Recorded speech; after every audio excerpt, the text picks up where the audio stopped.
அம்பு படுக்கையில் பீஷ்மரை பார்த்து கர்ணன் சொல்கிறான், நான் குந்தியின் மகன் என்பது எனக்கு தெரியும். குந்தியால் தூக்கி எறியப்பட்டவன் நான். தேரோட்டியினால் வளர்க்கப்பட்டேன் என்பதும் எனக்கு தெரியும். ஆனால் துரியோதனனுடைய செல்வத்தை அனுபவித்து விட்டு நன்றி கெட்டவனாக செயல்பட நான் விரும்பவில்லை.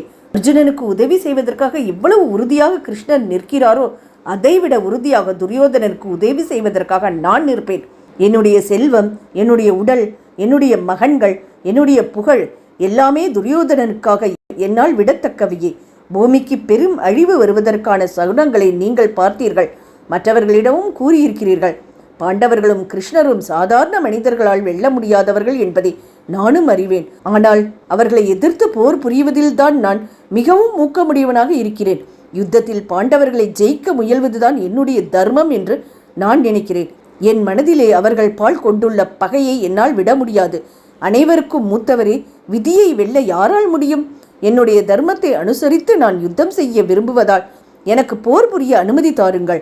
உங்கள் அனுமதி பெற்றுத்தான் யுத்தம் செய்ய வேண்டும் என்று நான் மனதார விரும்புகிறேன். என்னுடைய முன்கோபத்தின் காரணமாகவும் முன் யோசனை இல்லாத தன்மையினாலும் நான் பல தகாத சொற்களை உம்மை பார்த்து பேசியிருக்கிறேன். தயவு செய்து அவற்றை பொறுத்து கொண்டு என்னை மன்னித்து விடுங்கள்.